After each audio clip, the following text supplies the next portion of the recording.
Coming up on another installment of the greatest high school sports show on the planet. The state champs team is bringing it again. Big matchups, great plays, solid stories. It's always about visual storytelling. This is the week that was in prep sports, and this is state champs. Welcome back to another edition of Michigan's original high school sports show, State Champs. What's up, Michiganders? The weather's finally starting to warm up, maybe the best time of the year in the state. We're presented by Lawrence Technological University, and I have to tell you, for over a decade, we have worked very closely with LTU. Did you know there are over 40,000 alumni working just in Southeast Michigan alone at the state's biggest companies?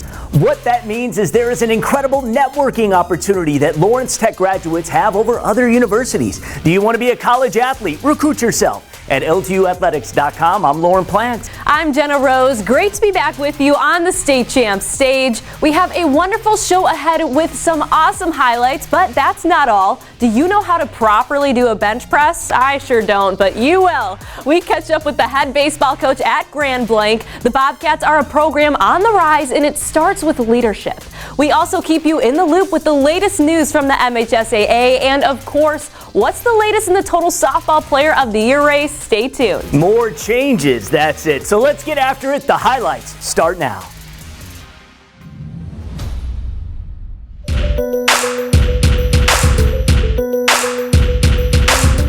It was senior day at Pontiac Notre Dame, where the 11-4 Fighting Irish had a great matchup against 17-3 Royal Oak Shrine. Let's go. Let's go. Bring it on, boys. Yes, sir. Let's go. Get some energy and start I'm Greg Molson with the highlights of some great pitching and defense. Kyle Goodsell on second in the second for the Knights. Luke Babich on the mound. Owen Kelly singles the center, but check out Jeremy Gale with a throw to the plate on a line to Andrew Meddy, who makes the tag for the third out of the inning. Then it's the Irish with a runner on first going on the pitch when Stephen Rule gets Jeremy Gale to pop up to first. Drew Comer makes the catch, then steps on first for the easy double play. Then it's the Knights with a runner on first. Gus Simon hits it up the middle, right to Jacob Anderson, though, who steps on second, then fires to first for a Notre Dame double play. They were scoreless into the fifth when the Irish get a runner on third. Ben Sermo hits a chopper to third. Andrew Meddy beats the throw to the plate for the first run of the game. Owen Polis takes over for Shrine in the sixth. He gets taken deep by Jacob Anderson over the center fielder's head. That brings Tommy Jopich all the way around from first to score as Anderson gets the triple. He then scores on a perfectly executed squeeze bunt by Andrew Meddy. The Fighting Irish going up 3-zip. And that's the final, with Luke Babich finishing off a complete game shutout. Notre Dame improves to 12-4 with its third straight shutout win in a game that lasted just an hour and 20 minutes. Honestly, today I felt okay early on, but I really felt like I came together later in the game, and that really went with the team making plays. They picked me up early, and I made pitches later in the game when I needed to. These last three games have actually been against 14, 15, 16, 17 win teams, and we've come out not only on the winning side, but in shutout fashion, 2-0, 7-0, 3-0. So right now we're playing pretty good ball.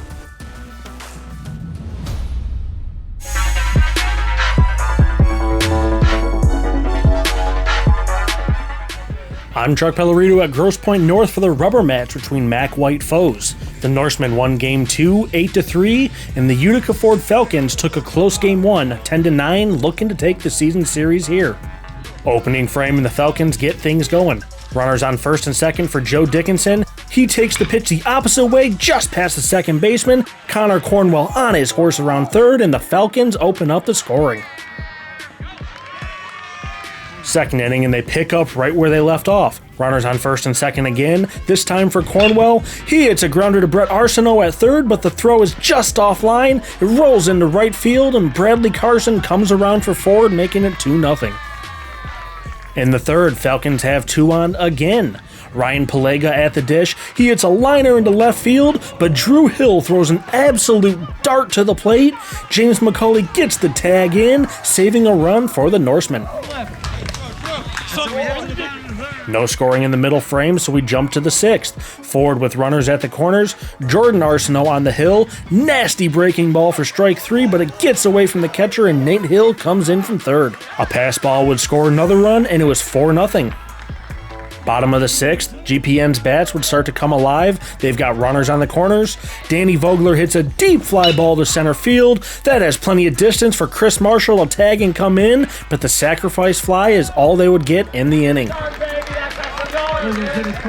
Falcons with some insurance in the 7th. Brendan Batani with a 1-out single, followed by a Nate Hill double that goes off the left field fence. Just missed a big fly, putting 2 in scoring position. Pelega comes up and he hits one past the pulled-in infield, scoring Batani. Ford finishes their half of the 7th with a bases-loaded walk, and then Cornwell hits a grounder to short. Luke Deskin steps on the bag, with a throw not able to be picked at first, and 2 runners score. Falcons up 8-1, heading to the final half inning. Pelega comes in to close this one out.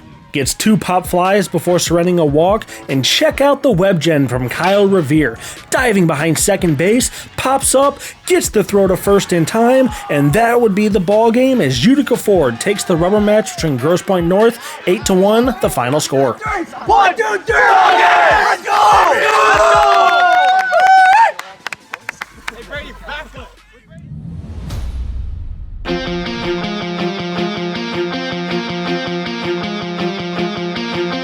Let's go to Livonia for a battle for the Livonia City Champs Jug. The number 20 ranked Patriots of Livonia Franklin hosting the 13th ranked Livonia Stevenson Spartans. Franklin would load the bases in the bottom of the 1st. Connor Hatfield in the box for the Patriots. He hits a chopper to third. Spartans' Shane Samborski fires it home for the force out, holding Franklin scoreless. That would make the bases loaded for the next Franklin batter, Cooper Height. Spartans pitcher Griffin Killander underthrows the first baseman on the pickoff move. Tyler Wiseman comes in to score, giving the Patriots the early 1-0 lead. Killander would bear down from there, getting Height to chase the outside pitch for strike 3 as the Spartans get out of the jam with minimal damage, down just a run. We head to the top of the 4th. Spartans threatening with a runner on second for the senior Justin Burns. He gets a solid piece of it, getting by the first baseman for the base hit. Aiden Arbogast rounds third. The throw from right field would be too late as he scores, tying the game at 1 apiece. Burns would advance to second, setting up the go-ahead run for Aiden's brother, Noah Arbogast. He delivers with the base knock up the middle. Burns gets waved home as he slides in before the tag, giving the Spartans a 2-1 lead. We head to the 5th with the Spartans up and threatening with another runner on second. But that proved to be no issue for the Pats pitcher, Zach Olasek. He catches Griffin Killander looking for strike 3 to end the top half of the inning. Stevenson pitcher Griffin Killander would redeem himself on the mound, getting Trevor Wiseman to chase the high cheese, striking out the side in the bottom of the 5th. Score still locked at 2-1 in favor of Stevenson. Killander finished with 10 strikeouts on the afternoon as Stevenson takes home the Livonia City Champs Jug, as well as clinching the KLAA East Division, topping their rivals from Franklin. 3-1 your final. Time to head in the dugout. Presented by the Michigan High School Baseball Coaches Association. Believe in yourself, play together, all right, and have fun today, okay? You make an error, you strike out, all right? Put it away, all right? It's going to happen, but we can do this. Introduced to the great game of baseball as a kid by Dad, along with his brother, Kevin Hubbs has grown up in the game. A product of Mount Morris High School, Hubbs took his talents to the next level where he played ball at Saginaw Valley State. A special ed teacher at Grand Blanc, it wasn't long before he was coaching. I was an assistant for a few years and then took over the varsity position 5 years ago. Kind of built it, from the youth up. So a lot of these kids, I've known since they were, 5th, 6th graders and things like that. We try to just get the enthusiasm in the community. It's a big community, huge school, almost 3,000 kids, but we've never had great baseball teams and things like that. We've really started building it up these last few years, and the kids have worked their butts off to get bigger and stronger and faster and all that stuff. So we're happy, but we're still not satisfied where we're at. Grand Blanc has seen a rise to power in some of the big sports. Football reached the district finals this year, including knocking off perennial power Clarkston. The basketball team just won its first state championship. That raises the stakes in wanting to build a baseball team to state prominence. Those kids in basketball won a state championship this year, so that's what these kids have their hearts set on. I know football and some of the other sports are the same way. Softball's ranked real high in the state too. So yeah, I think everybody feeds off everyone else. 17 wins coming into this week and ranked in the top 20 in the state in Division I means expectations are high. Play the right way, success will follow. All I ask is that they give their best effort each day. They hustle and they have a good attitude. I think winning games and stuff comes along with those things. But our team chemistry is great. Kids really root for each other. So at the end of the day, yes, would you like to win more games than you lose? Of course, but I'm just happy that the kids are getting better. They're having fun, and they're learning life lessons out here that they might not learn in a classroom. And it's always about growing the game. Baseball in Michigan is kind of underrated, frankly. I know the southern schools get a lot of the attention because they're year-round and things like that, but we have more and more kids in this state that are going to some of these big schools, and there's I think 14 or 15 kids in this game that are going to play for major colleges. Coach Hubble is a big proponent on building a tough schedule. Teams like #1 Orchard Lake St. Mary's always provide the building blocks for a bright future. Iron sharpens iron, and I want to get the kids in uncomfortable situations so that come tournament time they're not going to be in awe. One game at a time. I'm Lorne Plant for State Champs.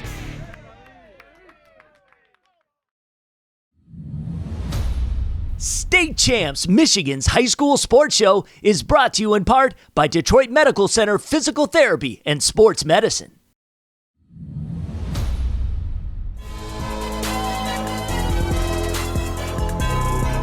Hi, I'm Laura Amos of DMC Physical Therapy and Sports Medicine, and today on Game Changers, we're going to talk about how to use a bench press exercise to become a better athlete. The bench press is a foundation exercise of most strengthening programs, and push power, which the bench press develops, is important in all sports. If performed correctly, the bench press is an excellent way of developing arm strength. So here's the proper way to perform a bench press to prevent any shoulder injury and to get maximum strength gains. Begin by sitting on the bench and locking your shoulder blades. Squeeze them together and down. Hold that position as you lay back onto the bench. Keeping your feet flat on the floor, this will create an arch with those locked shoulder blade position. The width of your grip is placed here by putting your arms about 30 to 45 degrees away from your body. Next, make sure that your wrists stay straight. And the most common error are for these to drop back like this. To help that error, when you put the bar in your hand, make sure it's at the lowest position of your palm. And finally, as you're in this position, the bar should be right over your eyes. Now the fun part, the actual lift. Focus on bringing your elbows, pulling them down towards the ground or the bar towards your chest instead of just lowering. Now push through your feet and exhale all the way straight. As you do so, make sure you maintain those shoulder blades locked behind you. This will create the arch in your back, and that's okay. Again, draw down, push through your feet, exhale. Continue this with a moderate to heavy weight and utilize 3 to 5 repetitions. During a typical training session, you will do 2 to 3 sets. A modification of the bench press, if you don't have a bench and a barbell, is to utilize dumbbells and a resistance band. Place a resistance band around your shoulders in your hand position. Bend your knees up so your feet are flat. Lock those shoulder blades in place and lay on down flat. This again will create an arch in your low back. The dumbbell should be just above your eyes. Now, instead of bouncing off the ground as you go down, focus on pulling your elbows towards the ground and then pushing through your feet. Again, we want you to maintain that arch in your back. That tells us that your shoulder blades are locked down and back in place. Perform about 3 to 5 repetitions. If you can do more repetitions than 5, you need to increase your resistance. And do 2 to 3 sets. Typically, we'll rest for 2 minutes in between each of these sets if we're doing strength training. To get a personalized strength and conditioning program, see one of the experts at DMC Physical Therapy and Sports Medicine. Do you have a sports injury, or are you just looking to take your game to the next level? Then go where the pros go. DMC Physical Therapy and Sports Medicine. For immediate care, call 313-910-9328 or visit dmc.org/gamechangers.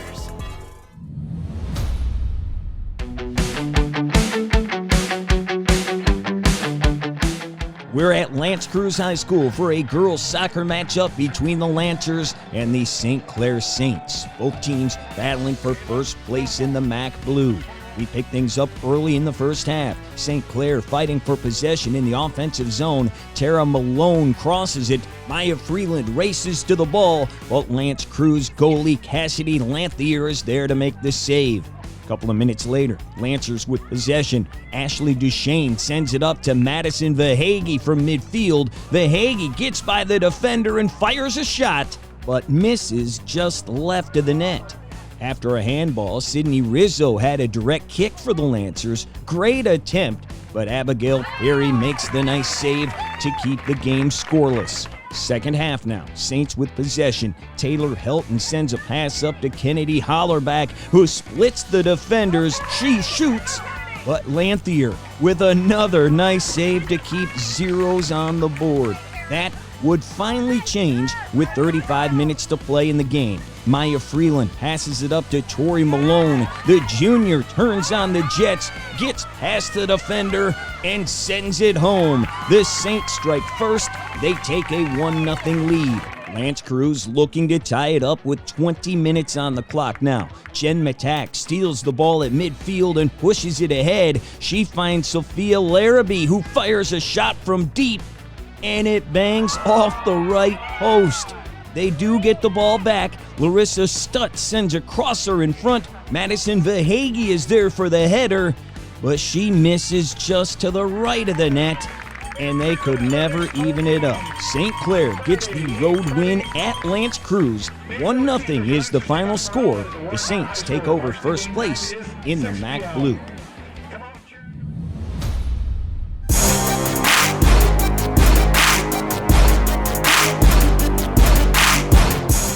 I'm Jenna Rose, and we go to softball for a KLAA showdown. Howell comes in the number 3 team in the state in Division I as they went on the road to take on the Novi Wildcats in Game 1 of a doubleheader.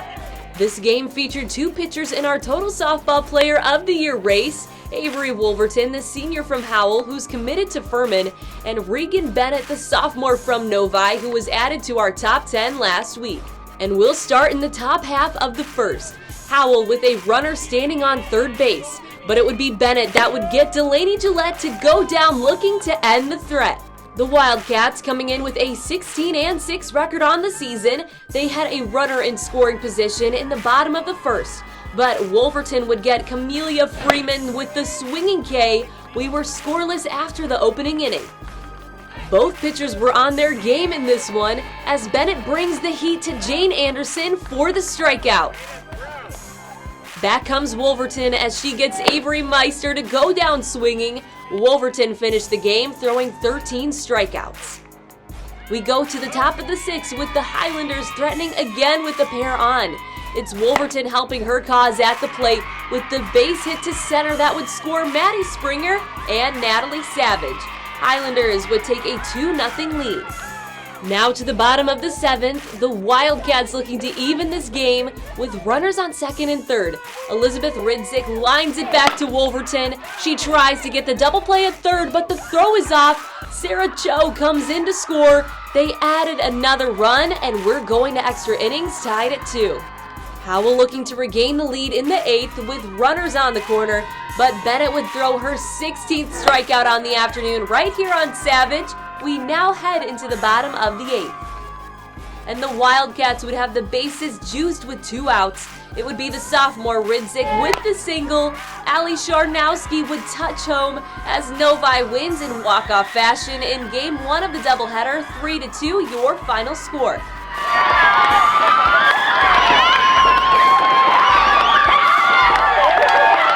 It feels amazing. It's something that, it was a lot of pressure, but I'm happy that I was able to overcome that and do that for my team. It was great. We've really battled together and really fought through everything. I think it was definitely a challenging game, and I'm just really proud of how we came through.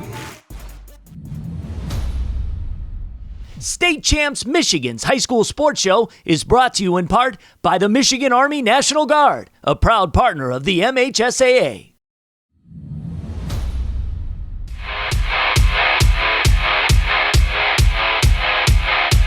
Dylan Morello here as we head to Brighton High School for this matchup between the Brighton Bulldogs and the Heartland Eagles. Both of these teams throughout the whole season pride themselves on quick strike offense, so really whoever can win that first face-off and control possession the majority of the game should have the most success.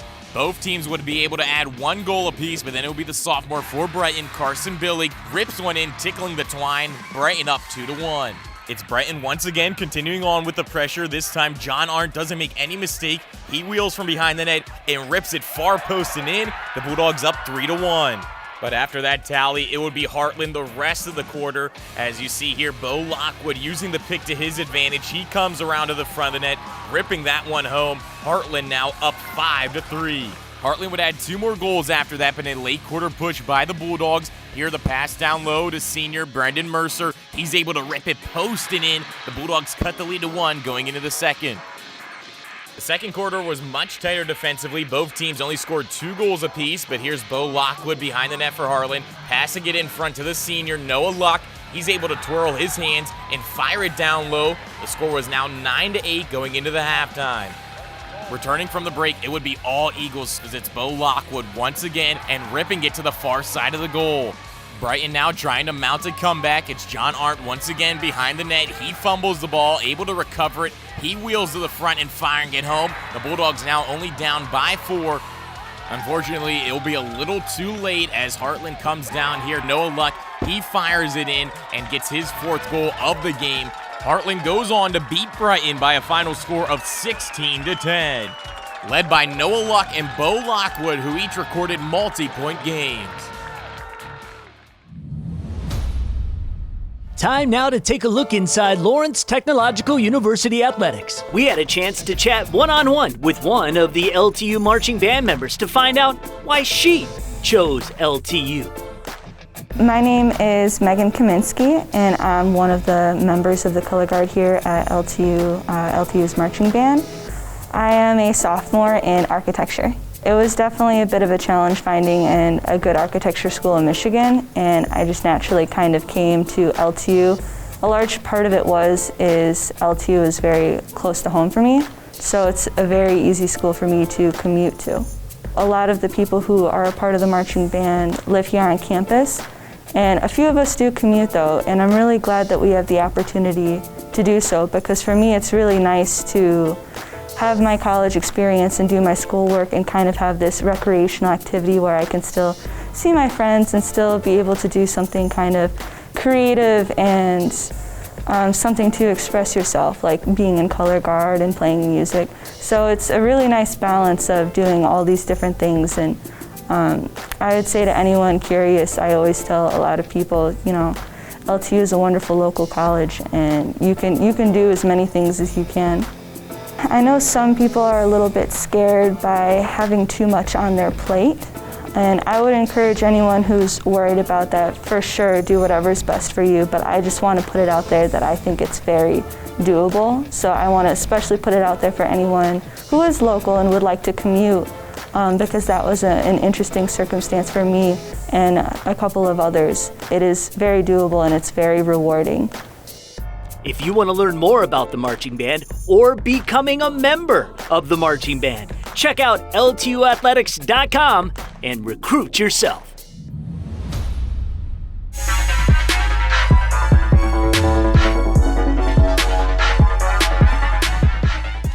I'm Mike Erlitis. We head to girls soccer with action in the OAA. The undefeated Cougars of Stony Creek hosting the Highlanders from Rochester Adams. Just a few minutes into this one, the Cougars get a nice look. The shot by Lily Bosley is saved by Adams keeper Maddie Dolenga. We stay scoreless. Halfway through the first, Bosley gets another chance. Her first shot is saved, but she puts home the rebound. Stony Creek out to a 1-0 lead. Adams would get a nice opportunity with the corner. The volley beats the keeper, but Stony Creek's Grace Walters is there for the clear. We stay at 1-0. Closing minutes of the first half, and the Cougars looking to extend their lead. Madeline McGinley hits the corner, but Dolenga comes up with the diving save. Stony Creek still up a goal as we head to the break. We take it to the middle of the second half. Highlanders looking for the equalizer. Great ball by Emma Soul.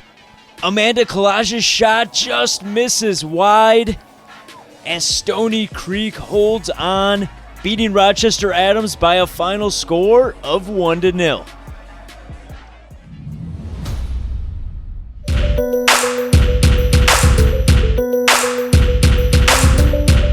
We head to a Downriver Huron League crossover matchup from Tuesday afternoon as the Trenton Trojanettes were at home to take on Monroe St. Mary Catholic Central, who came in the third-ranked team in Division III.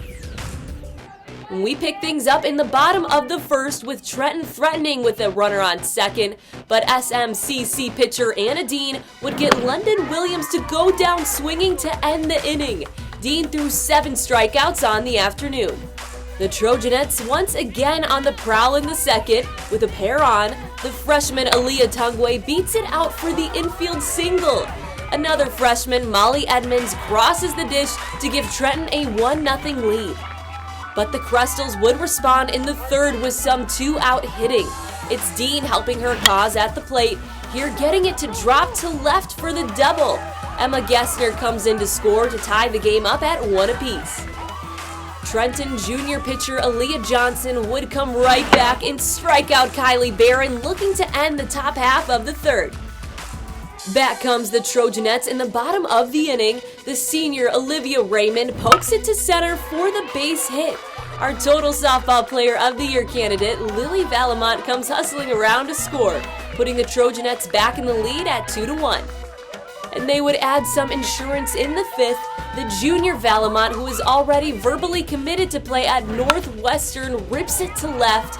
Gracie Rickman would easily come on in to score. Trenton now up a pair. The next batter would be the freshman Williams, coming through the fielder's choice, scoring Valamont. The Trojanettes are up 4-1 after 5 innings of play. Johnson for Trenton was on her game this afternoon on the mound, striking out 8 St. Mary Catholic Central hitters. As Trenton goes on to win 4-1 the final. State Champs, Michigan's high school sports show, is brought to you in part by the Detroit Athletic Club Foundation's Male and Female High School Athlete of the Year Awards, taking place June 7th.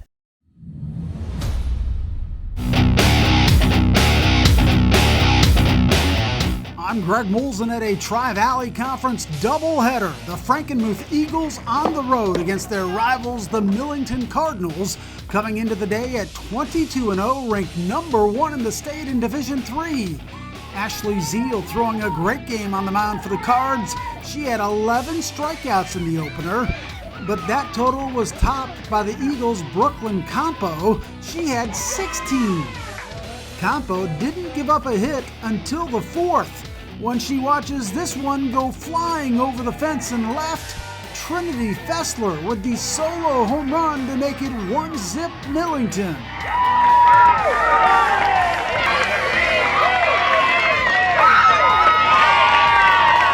That's how it stays into the 7th. Frankenmuth with the tying run on third, but Zeal gets the final out as Millington wins it 1-zip. We had the same two pitchers going in game 2, but the hitters doing a little bit better. Runner on second for the Cards when Dylan Holmes hits the infield blooper. Lillian Sherman going to third, and when the throw gets away, she comes home to score the first run of game 2. Ashley Zeal follows with a hard hit single up the middle to bring in Holmes, putting the Cardinals up 2-zip in the 2nd. The Muth gets 1 run back in the bottom of the inning. Nicole Rodhammer with a line shot to right to drive in Campo. Then in the 3rd, it's Faith Breiniger with a grounder that gets past the second baseman. That brings in another run to even it up at 2-all. No more scoring until the 7th when Leah Coleman rips one to the gap in left center. That brings Ashley Zeal racing around from second for the lead. And Zeal then finishes it off on the mound, ending it with the strikeout. Millington wins it 3-2, remaining perfect with a pair of 1-run victories. The Cardinals now 24-0 for the season.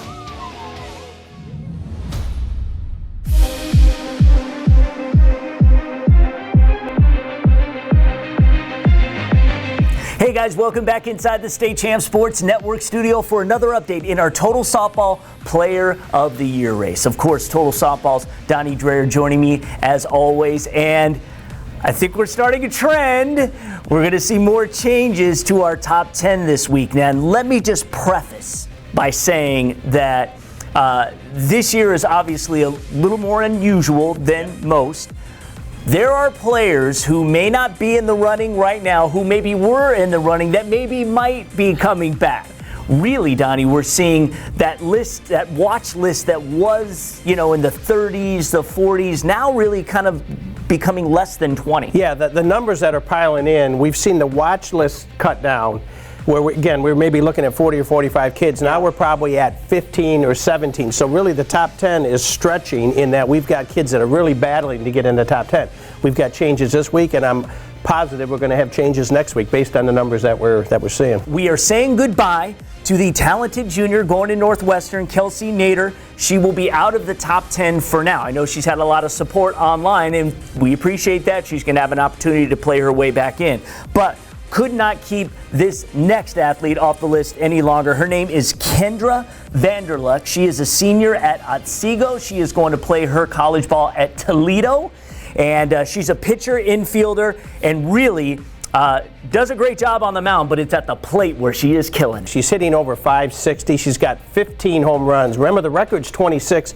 And they're not playing near as many games as we have in years past. I mean, every game I look, she's getting a home run or 2 home runs. Slugging percentage of over 1,500. She's driven in almost 50 runs already in what I would call a shortened season. There's no way we could keep her off the list. The competition is going to continue, and we're going to continue to see the top 10 change, at least for the next few weeks. Absolutely. We've got about 4 more weeks before we are going to freeze our top 10. So right around June 9th is when we will freeze our top 10, and no other candidates will be able to get into the top 10. So really the next month is critical to see where that final top 10 plays out. Then what we will do is we'll have the voting continue right through Monday, June 14th. The week of the 14th is a crazy week. Of course, we have quarters, semis, and finals taking place that week. Traditionally, what we do is after the quarterfinals, that's when Donnie will give us the Final Four. So the day after quarters, on that Wednesday, we'll announce the Final Four. A few days later, of course, we'll have semifinals and state finals taking place, and then we will coronate our new champion for 2021 early the following week. That's how it's going to play out. What can you do? You can vote. You can go to our website, statechampsnetwork.com. If you see a huge discrepancy, where there's a ton of votes maybe for the leader, which there is right now, I don't want to discourage you from voting, because the more that you vote, when it comes down to, again, as tight as this contest is, and we're looking at who should come in, who should come off, support is a big thing. Now, Kelsey Nader had a lot of support, but this was a situation where she may play her way back in. So anyway, continue to vote. We will continue to monitor that, and we will continue to most likely have a lot of changes here in our total softball player. First time, I think, in a while that I think we're going to see kids that have gone off the list that are going to come back on the list. And that's just a little teaser for next week.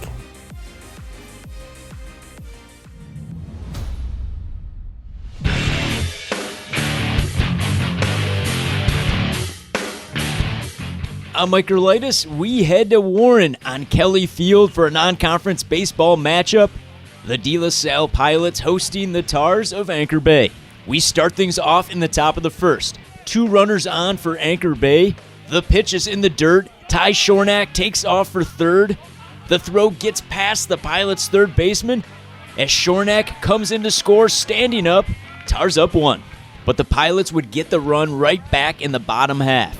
Eric Anton hits a rope out to left field, scoring Rhett Roser from second. Game all tied up at 1. The Tars offense would explode in the top of the second.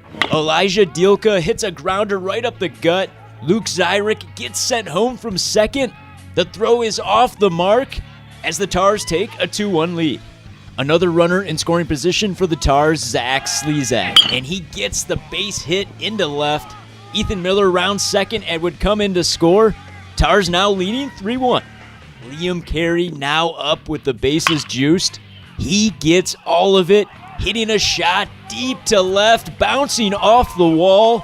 That's a double as 2 more Tars come in to score, extending the Anchor Bay lead to 4. Pilots looking to answer back in the bottom half with a runner on third. James Milkey hits a grounder to third. Tars third baseman Logan Rybarczyk fields it cleanly and fires it home to catch the Pilots runner trying to score. Pilots with an opportunity in the bottom of the third. Brett Stanley up with the bases loaded. He sends a shot out to left. Ty Shornack gets under the fly for the out. Jack Thompson tags up from third and gets home safely, cutting the Tars' lead to 3. On to the fourth. Runners on the corners for Anchor Bay. John Sowards gets the hit down the line to left, bringing in Shornack from third. Tars up 6-2. De La Salle would take advantage of the Anchor Bay miscues in the bottom half of the inning. Tars catcher Liam Carey tries to get Amir Mitchell leaning at third, but his throw gets by the third baseman and Mitchell would come in to score. Pilots cutting the lead down to just 1. We head to the last inning of play. Anchor Bay looking for an insurance run in the 7th. Ethan Miller lifts one up out to right. Logan Rybarczyk tags up from third, and the throw is on time but bounces past the catcher, giving the Tars a 2-run lead. De La Salle down by a pair of runs looking for a 7th inning rally. Eric Anton hits a shot way out to left, but Tars left fielder Hayden Ludwig tracks down the deep fly and makes the catch at the wall. Tars reliever Elijah Dielka would seal the deal here.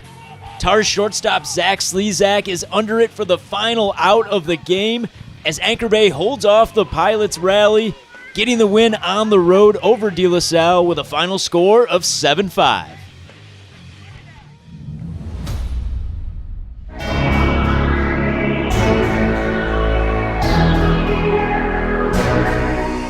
I'm Ryan Slocum in Bay City, where Division II second-ranked team John Glenn hosted number 20 Goodrich. The Bobcats in trouble in the first. Nathan Ball walked the bases loaded, but he gets Alex Nick to ground to first for out number 3 to get out of the jam. Goodrich would then load him up again in the second, and this time they take advantage. Carson Rether flies to right. Jay Simerson comes home on the sac fly. He scores the game's first run. Next batter is Braden Rether. Looks like a tailor-made 4-6-3 double play, but John Glenn comes up empty. That allows Eric Wyzelik to touch the dish. He gives Goodrich a 2-0 lead.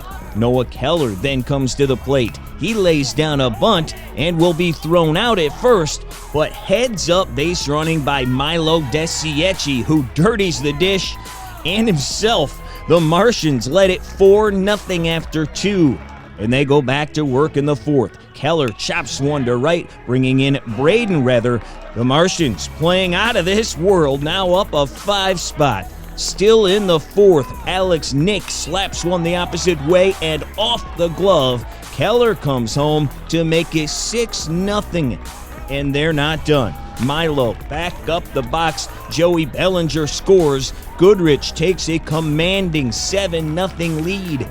But the Cats aren't ranked second for nothing. Their offense comes to life in the bottom of the fourth. Nathan Ball grounds to second. Good enough to bring home Matt Baer to get Glenn on the board. Later, Garrett Glazer at the dish. The pitch gets away. Troy Porter comes home. They'd score 3 in the frame to make it 7-3. It stayed that way until the 7th. Bobcats with the bases juiced for Porter, who draws a walk. Josh Rank scores. The lead was 7-4, and Glenn now has the winning run at the plate. Tanner Sontag trying to keep him alive. He chops to short, but great throw by Braden to get the out and end the game. Goodrich knocks off second-ranked Bay City John Glenn 7-4, and they get the sweep, winning game 2 as well, 6-4. State Champs Michigan's High School Sports Show is brought to you in part by the Michigan High School Athletic Association.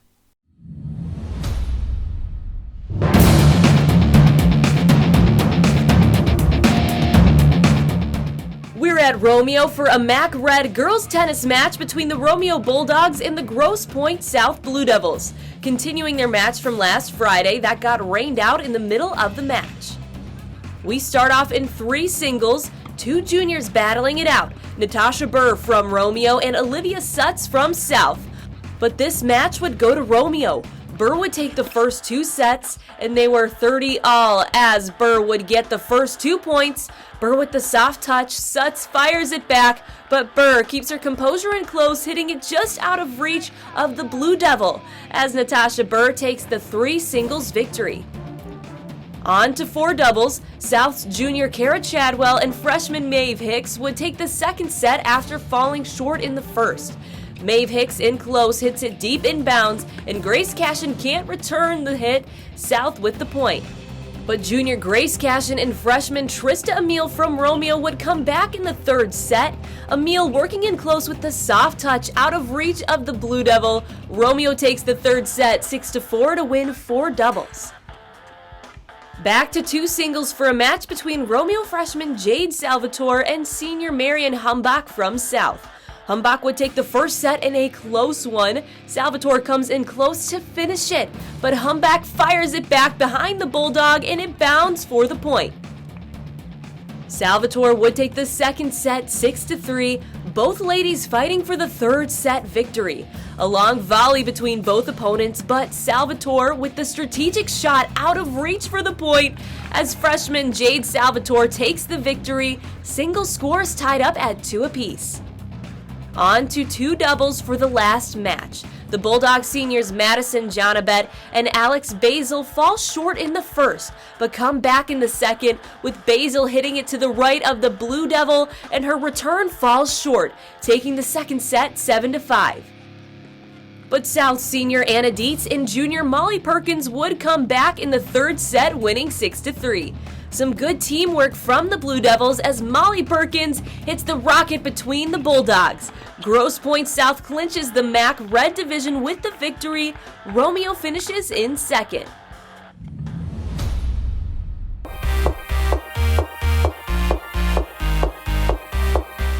Let's head to Hillview Field at Country Day for a Division II boys lacrosse matchup. The Yellow Jackets hosting the Rangers of Forest Hills Central. We pick things up with 1 minute to play in the first. Rangers up 1-0. Crandall Quinn with 2 Yellow Jacket defenders on him. He takes it all the way to midfield, passes to John Foster. He then finds a wide open John Tomschek for his second goal of the quarter. The Rangers go up 2-0 after 1. The lead was 1 in the second. Country Day looking to move the ball out of the defensive zone. Reed Davison knocks the ball free. Colin Ward scoops it up, passes to Davison in front. He puts 2 defenders in a spin cycle and gets the shot to go. That puts the Rangers back up 2 at 3-1. 3 minutes left in the first half now. Nathan Sargent fights through the D. He then kicks it to Tom Scheck for another goal. That gives the junior a hat trick. Country Day trying to cut into the deficit in the third. Luke Grove passes to Eli Stanton, who then finds Caden Ramos, who finds the net. Yellow Jackets down by 3. 3 minutes left in the third. Off the missed shot from Country Day, Rangers goalie Crandall Quinn passes upfield to George Cobb. Reed Davison pushes it into the O-zone, and he finds Colin Ward in front, who tomahawks it in for the goal. Forest Hills Central up 6-3 heading into the fourth. But that's when the momentum starts to swing toward the Jackets. Moving the ball quickly, Parker Yergo's shot bounces right to his teammate Ryan Chachi, and his shot trickles in. That cuts the Rangers' lead to 2. 4 minutes to play now. Yellow Jackets swinging the ball around the outside. It's Grove cutting to his left, freeing up Caden Ramos. He fires through the 5-hole for the score, and just like that, Country Day cuts the lead to 1. Final minute of the game. Jackets looking for some more fourth quarter magic to tie it up.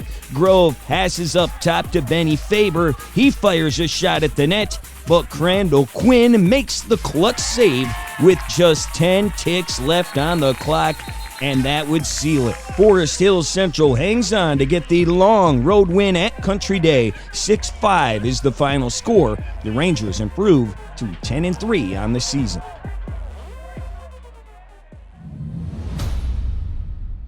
State Champs Michigan's High School Sports Show is brought to you in part by the Michigan High School Athletic Association.